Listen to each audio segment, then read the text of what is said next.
Bueno, buenos días. Mi nombre es Eugenia Carbajo, soy residente de primer año de Medicina Familiar y Comunitaria. Estoy acompañada por la doctora Armengol Mónica, quien es mi jefa de residentes. En el día de hoy vamos a hablar sobre la nueva hoja de ruta en Salta en cuanto a la atención integral en salud de adolescentes gestantes menores de 15 años. Nuestra invitada es Silena Fernández, quien es supervisora de salud adolescente. Bien, el objetivo de este Ateneo es principalmente delimitar cuáles son los pasos a seguir luego de la confirmación de un embarazo en un adolescente menor de 15 años, comunicar a cuáles son las instituciones en la provincia de Salta que es necesario notificar posterior a la detección del embarazo en una persona gestante menor de 15 años y esclarecer el marco normativo que encuadra este embarazo adolescente. Bien, esta es la bibliografía que nosotros utilizamos y es la que va a quedar disponible en el caso de que alguien quiera consultarla. Bien, el caso clínico disparador que vamos a utilizar fue cedido por la Supervisión de Salud Adolescente. Y se trata de una paciente de 12 años de edad que cursa un embarazo de 21 semanas, 2 días de edad gestacional al momento de la captación. Esta paciente presenta seguimiento por el agente sanitario de su barrio y por ser de alto riesgo, cuenta con turnos protegidos en el centro de salud para control de embarazo. La paciente convive con su pareja de 14 años en la casa de sus suegros y tanto ella como su pareja, desde que se enteraron del embarazo, abandonaron el colegio, pero sí tienen la primaria completa. Cuando se indaga, se comprueba que las relaciones sexuales fueron consentidas, por lo que se decide no realizar la denuncia.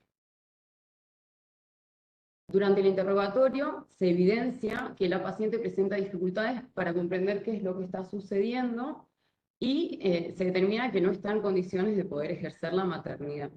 Por ende, la trabajadora social y la psicóloga del hospital le explican la opción de dar en adopción al bebé.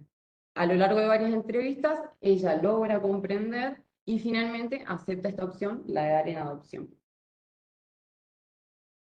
Cuando se le informa a la madre sobre la decisión de la paciente, se opone y decide hacerse cargo de la crianza del bebé. Entonces el equipo de salud determina no informar la decisión de la niña de darlo en adopción. Y posteriormente, como seguimiento, se propone realizarlo en conjunto con el colegio para que tanto la niña como su pareja puedan reinsertarse. Bien, para entrar un poquito en contexto, vamos a hablar algunos datos interesantes sobre la epidemiología y es para tener en cuenta que alrededor de 1.400 adolescentes tienen partos en nuestro país cada año. ¿Sí? Y es importante tener en cuenta que el 0,5% de los partos que se asisten en el Hospital Público Materno-Infantil, que es el hospital, uno de los hospitales de base de aquí de Salta Capital, el 0,5% son gestantes menores de 15 años. Y sí, tener en cuenta que en la provincia de Salta, la mayor concentración de nacimientos de adolescentes menores de 15 años se da sobre todo en la región del norte, principalmente en los departamentos de San Martín y de Rivadavia. Y también, en relación a esto, tenemos que tener en cuenta que el 18,3% de la población en la provincia de Salta se considera como parte de pueblos originarios, entre ellos población wichí, guaraní, toba, entre otros. Y esto lo que hace es aumentar las inequidades y marca las desigualdades sociales entre estos territorios, ya que sabemos que la vida en estas comunidades suele desarrollarse en un contexto de empobrecimiento, en donde están principalmente marcadas la poca accesibilidad a los servicios de salud y las necesidades básicas insatisfechas.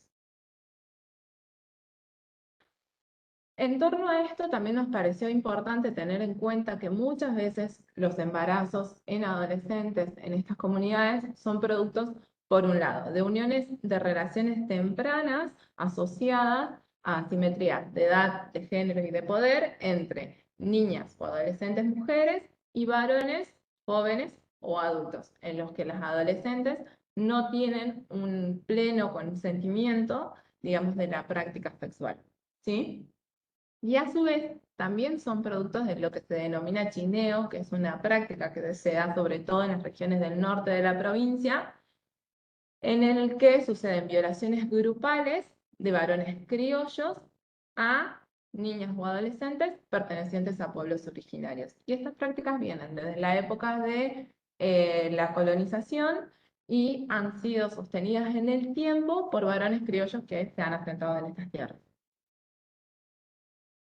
Antes de presentar la hoja de ruta como tal, también nos pareció importante hablar un poco sobre el marco legal en el cual está conformada. Por un lado, hablamos que la Convención de los Derechos de Niños, Niñas y Adolescentes los reconoce como sujetos de pleno derecho y establece a los progenitores, al Estado y a la comunidad deberes especiales en pro del desarrollo de su autonomía, ¿sí? Y a su vez establece 4 principios fundamentales que nos van a guiar en las acciones.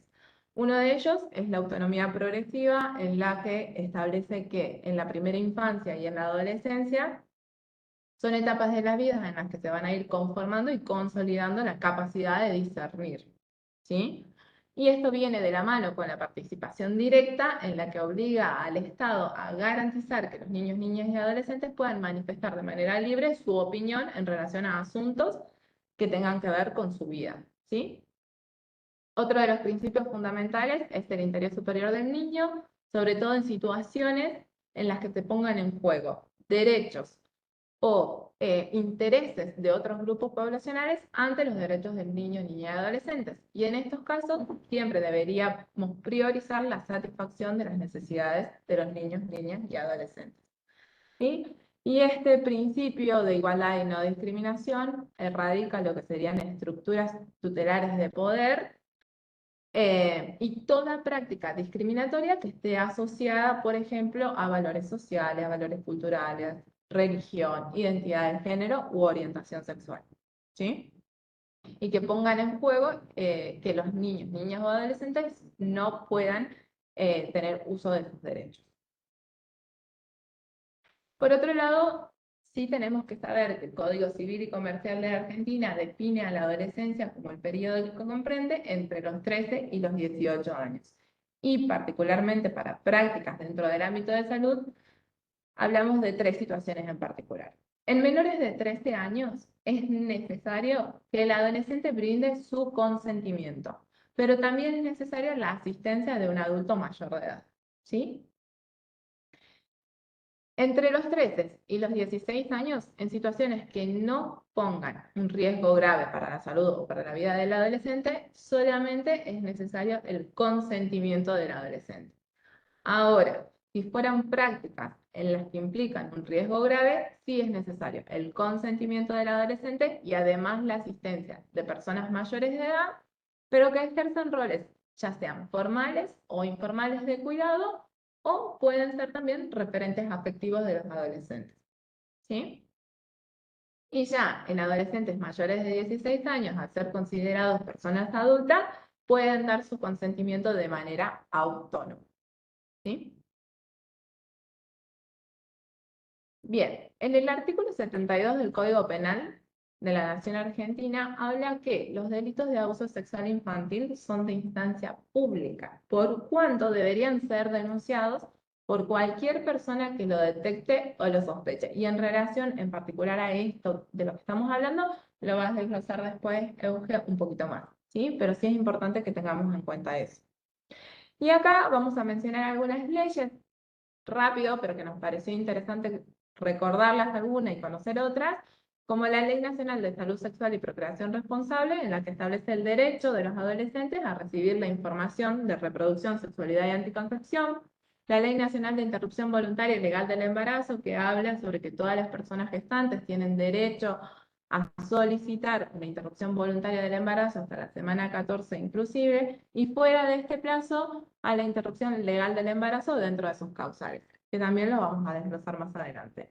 Y la Ley Nacional de Atención y Cuidado Integral de la Salud durante el embarazo y la primera infancia, que tiene como objetivo fortalecer el cuidado integral de las personas gestantes y de los niños y niñas durante la primera infancia, sobre todo para que puedan desarrollar la salud de manera integral y prevenir las violencias.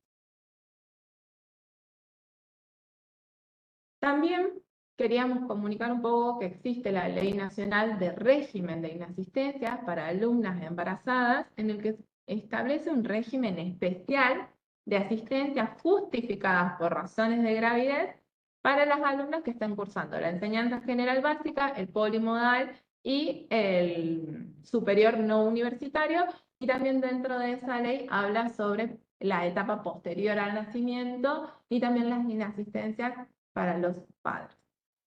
¿Sí? Tenemos la Ley Nacional de Educación Sexual Integral, en la que establece la obligación de incorporar los contenidos sobre sexualidad y reproducción en todos los niveles educativos de forma transversal, y además, bueno, el derecho de los niños, niñas y adolescentes a acceder a la información sobre sexualidad y reproducción. ¿Sí? Y por último, queríamos traerle la Ley Nacional del Ciclo Escolar de Alumnas Embarazadas, en el que se prohíbe toda acción que impida, ya sea el inicio o la continuidad escolar de las embarazadas. Bien, y aquí la hoja propiamente dicha, bien, esta hoja fue creada por la Supervisión de Salud Adolescente junto a la Dirección de Materno Infancia de la Subsecretaría de Medicina Social, el Ministerio de Salud Pública de Salta, UNICEF, entre otras instituciones. En sí, la guía fue basada en la guía de embarazo en menores de 15 años de niños, niñas y adolescentes del Ministerio de Salud de Nación. Y está destinada a agentes de salud y a los responsables de las instituciones efectoras. Básicamente es sistematizar, o sea que actuar, crear un protocolo de acción que sistematice los pasos a seguir a partir de la detección de un embarazo en menores de 15 años. Y consta de 4 partes, que serían, en primera instancia, la detección del embarazo, la consejería en opciones, la consejería y la anticoncepción inmediata post-evento obstétrico, y posteriormente el seguimiento integral del paciente. Bien, entonces, el primer paso, que es la detección del embarazo, lo más importante aquí es la escucha activa, ¿sí? Sobre todo, teniendo en cuenta prevenir básicamente la revictimización del paciente. Entonces, lo importante es escribir en la historia clínica todos los datos que se obtienen en la consulta, toda la información que brinda la paciente y también todas las acciones que realizamos. Este primer paso consiste entonces en evaluar la red de contención con la que cuenta la paciente, indagar sobre la posibilidad de un abuso sexual, posteriormente el control clínico y detección de infecciones de transmisión sexual, y determinar grupo y factor sanguíneo. Y posteriormente también la comunicación a la supervisión de salud adolescente. Bien, y aquí, digamos, remarcando la parte de indagación sobre posible abuso sexual, es importante, a partir y teniendo en cuenta el marco legal previo del cual hablamos, determinar si se trata de una relación consentida o si estamos hablando de una sospecha de abuso sexual o una confirmación de este. Entonces, en este caso sí es importante realizar la denuncia ante fiscalía, comisaría o en la web, siempre teniendo en cuenta el aval institucional, comunicar al organismo de protección, siempre teniendo en cuenta bien acordar con el paciente y, bueno, llenar el formulario PAS. Es importante siempre tener en cuenta que cualquier funcionario público, profesional o que sea trabajador de la salud o de educación que preste servicio en un establecimiento público o privado, una vez que tome conocimiento con un hecho de violencia, ya sea contra un menor de edad o con una persona con discapacidad, está obligado a denunciar ante una autoridad y queda liberado del secreto profesional. Bien, y aquí nosotros, por cuestiones prácticas, solo informamos los sitios de denuncia en Salta Capital. Sin embargo, en la hoja de ruta, en el anexo, figura un QR donde queda documentado en el resto de la provincia cuáles son los lugares donde hay que denunciar. Bien, en el caso de Salta Capital sería en las comisarías, en las fiscalías penales, en lo que es Ciudad Judicial, en la Oficina de Orientación y Denuncia, que aquí también queda el número gratuito o la línea no gratuita, y en la denuncia web. Que la denuncia web funciona, lo que tiene, digamos, como beneficio es que no pasa por comisaría, llega directamente a la fiscalía. Bien, y aquí en Salta la dirección sería en Ciudad Judicial, la Unidad Fiscal Penal de Delitos contra Integridad Sexual y la Oficina de Orientación y Denuncia, que es donde previamente decíamos los números de teléfono.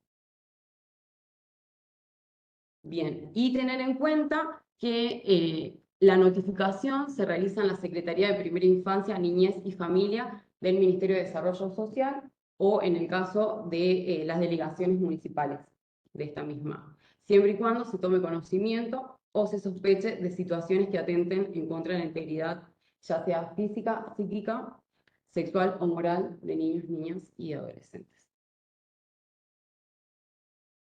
Y tener en cuenta que toda persona mayor de 16 años es pasible de denuncia penal.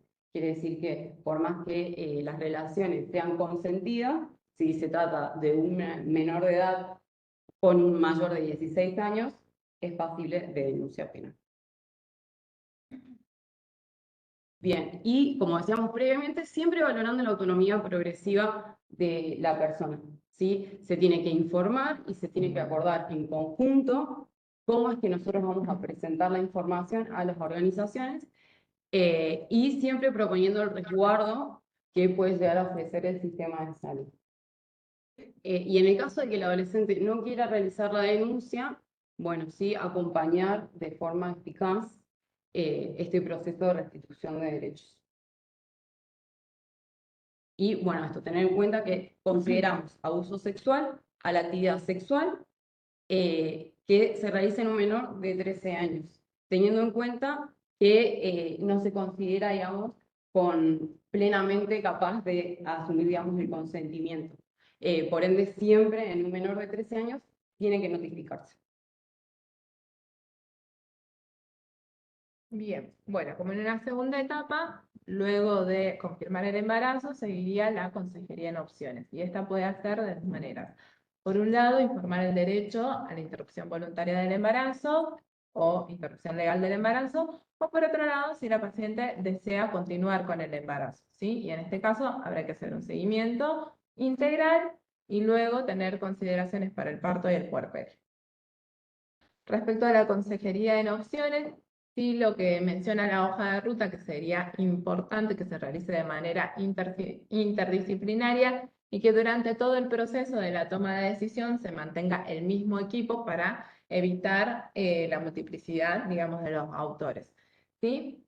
Y sí, que es importante que la información sea dada en la lengua materna del adolescente, procurando las condiciones para ello, es decir, si se necesita tener de facilitadores, por ejemplo, debemos poder tener acceso a los facilitadores, ¿sí? Y sí también es que hay que ser especialmente amigables en el momento de dar la información y que habría que repetir la información la cantidad de veces necesaria para que el adolescente lo comprenda. Recordemos que los adolescentes siempre son los que deben dar el consentimiento y el consentimiento se considera un proceso, ¿sí? Pero para que sea adecuado, la información que le damos a los pacientes tiene que estar de manera entendible para ellos.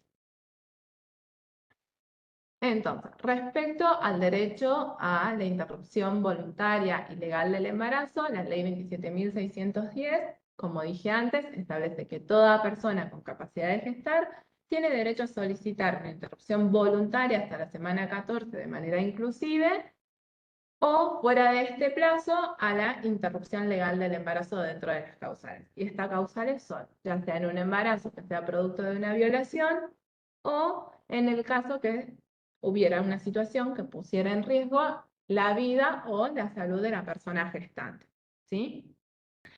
Es importante tener en cuenta que al tratarse de personas gestantes menores de 15 años, los riesgos físicos y psíquicos a los que se exponen son más altos, por cuanto se considera que en estos casos siempre sería una interrupción legal del embarazo, ¿sí?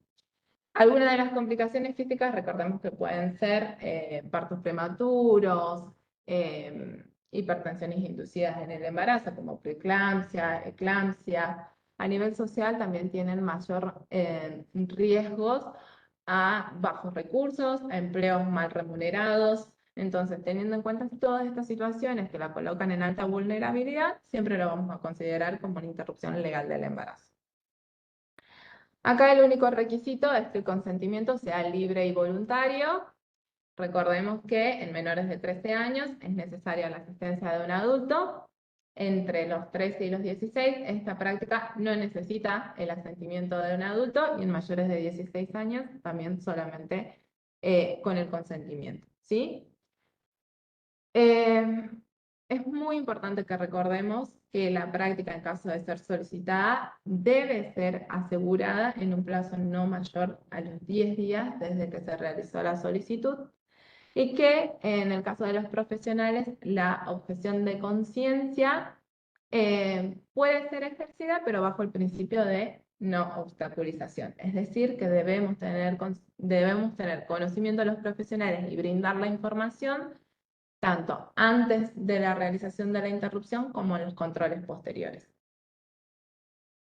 Este es el consentimiento informado que debe llenar la adolescente. En esta primera parte está todo lo que son los datos personales de la persona y, bueno, donde dice que recibió la información, que entiende la misma, que pudo realizar las preguntas y que en caso de que desee revocar el consentimiento también lo puede realizar.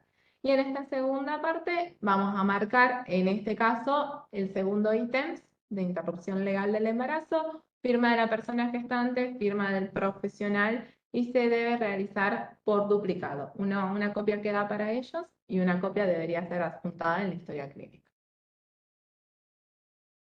En caso de que la paciente, la persona o la adolescente desee continuar el embarazo, sí es importante que hagamos un seguimiento integral. Recordemos, como dije antes, los riesgos psicofísicos que conlleva el embarazo en menores de 15 años.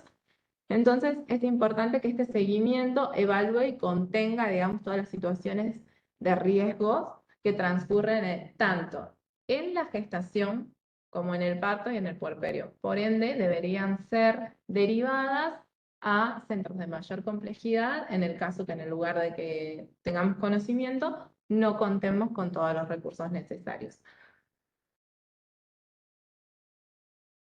Bien, y posterior a este parto y puerperio, parte de la consejería en opciones es informar sobre la opción de poder dar en adopción, ¿sí? En el caso que la adolescente entienda la información y decida dar en adopción después del parto, tanto el servicio social o de salud mental debería comunicar a la Dirección de Fortalecimiento Familiar de la Secretaría de Primera Infancia y Niñez y de Familia que mencionaba anteriormente Eugenia, ¿sí? Y esto debe ser a través de un expediente con los datos personales del adolescente gestante y de su red familiar y de su red afectiva. Siempre, y como dijimos antes, debemos tener en cuenta el principio de interés superior del niño, niña o adolescente, ¿sí? En cada caso particular, y siempre procurando el desenvolvimiento de la autonomía alcanzada al momento. Bien, en este tercer paso, digamos, siguiendo la hoja de ruta, está la consejería en anticoncepción inmediata post evento obstétrico. En este caso, lo ideal o recomendado sería la consejería en cuanto a métodos de larga duración, como son el dispositivo intrauterino o el implante subdérmico. Estos métodos brindan una protección que es, como decíamos, de larga duración. Es decir, que como un mínimo de 3 a 5 años en cuanto a los implantes y algunos dispositivos intrauterinos que tienen una duración de hasta 10 años. Y que la capacidad, digamos, que tienen estos métodos es que son reversibles. Es decir, que la fertilidad, una vez extraídos, se recupera de forma inmediata y que también pueden ser retirados en cualquier momento siempre que sean requeridos.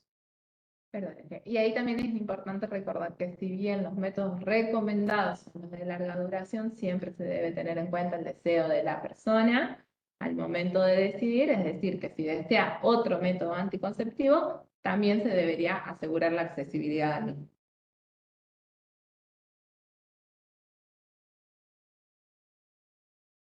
Bien, y por último, la última etapa sería el de seguimiento integral, como hablaba anteriormente, que es muy importante continuar el acompañamiento interdisciplinario posterior al evento obstétrico.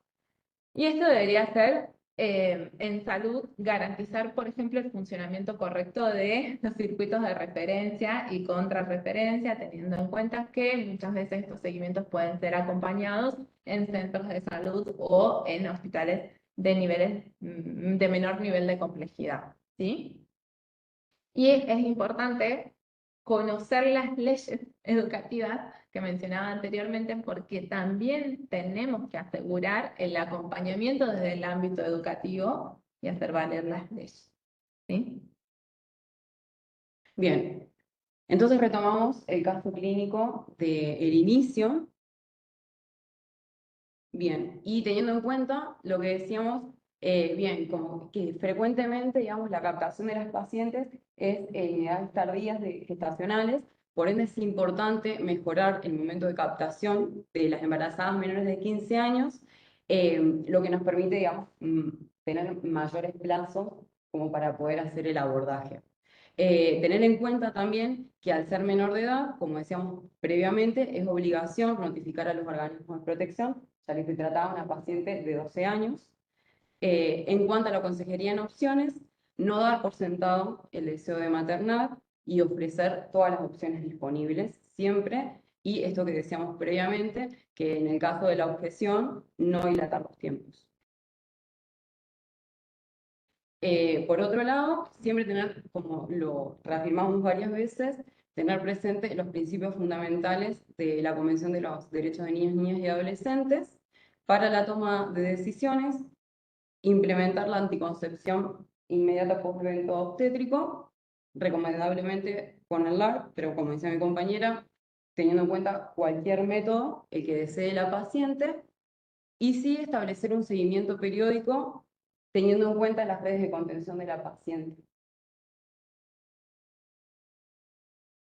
Bien, como uno de los objetivos de este Ateneo era un poco compartir, digamos, el circuito de la hoja de ruta más que nada y que tengamos en cuenta el marco normativo, de todas maneras, en el archivo, en PDF que se comparte de la hoja de ruta, hay otros datos significativos también y al final hay varios QRs donde se comparten. Por un lado, como decía Eugenia, los datos de comisarías u organismos donde realizar la comunicación en otras áreas de la provincia.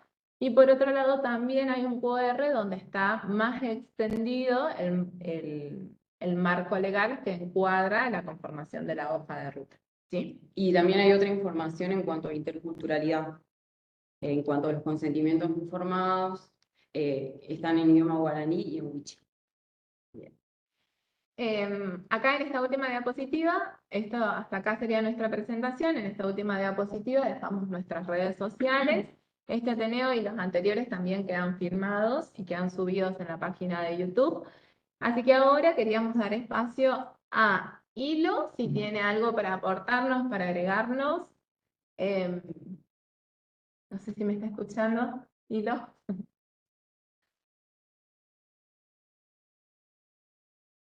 Y si no, la gente que está conectada también, si tiene alguna pregunta, alguna duda o algún aporte. Como buenas, agregar que nada, que este documento lo pueden encontrar en PDF, ¿sí? Está en la página del UNICEF. Nosotros ya lo enviamos a las residencias y a todas las instituciones de salud, hospitales y centros de salud del primer nivel, ya lo tienen en formato papel. Eh, Así que bueno, no, básicamente es eso. Y que la verdad que para la provincia es importante porque esto se viene trabajando en gestiones anteriores, ¿sí? Y la verdad que bueno, que después de muchos años se puede organizar la información que venía siendo dada a través de un simple radiograma, a poder contar con un documento, la verdad que organiza las acciones, las responsabilidades que tenemos todas las instituciones, y que cuando lo hemos trabajado a este documento lo hicimos de manera intersectorial, ¿sí? Nos parece importante no solamente que quede detallado qué debemos hacer los sectores de salud, sino también otros sectores del Estado, como educación, la primera infancia, etc. Y otra cosita para sumar es que estamos también a fines de noviembre, vamos a presentar de este documento un anexo, digamos, con una mirada intercultural de lo que son las atenciones a generaciones menores de 15. Que lo estamos trabajando con una prueba piloto en el departamento San Martín. Eso nada más. Muchas gracias, Hilo. ¿Alguien que esté o de los presentes o conectado que tenga alguna pregunta en particular o algo para comentar del caso clínico?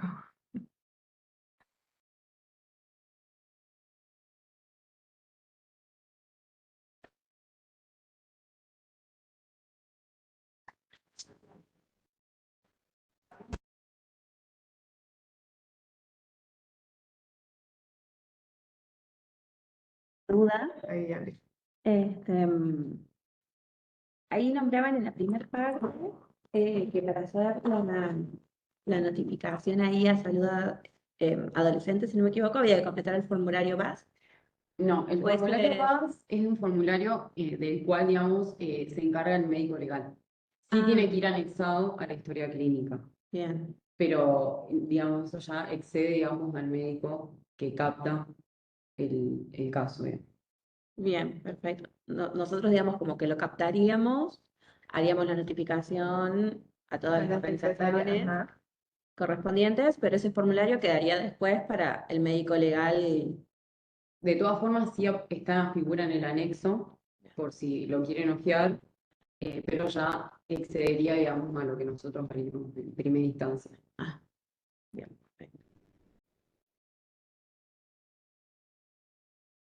¿Es así, verdad, Hilo?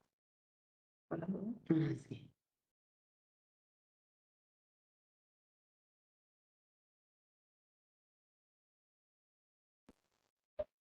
¿Pueden repetir, por favor, porque se tildó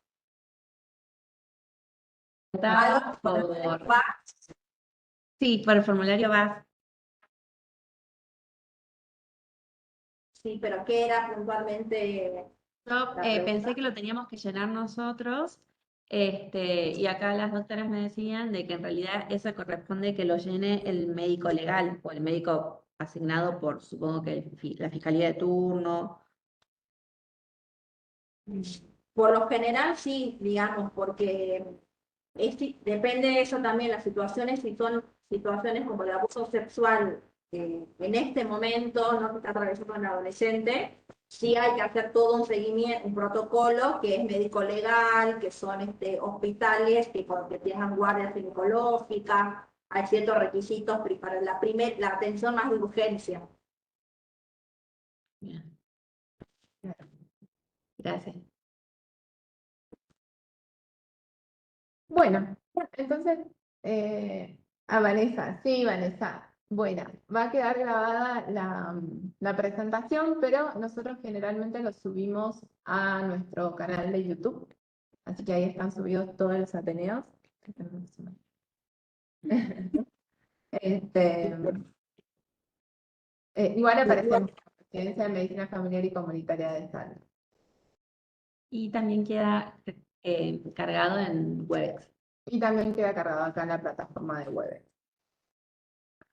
Bueno, si no hay más preguntas, dejamos por finalizada el Ateneo y la presentación del día de hoy. De todas maneras, pueden dejar en comentarios si desean que abordemos algún tema en particular. Así que todas las sugerencias son bienvenidas.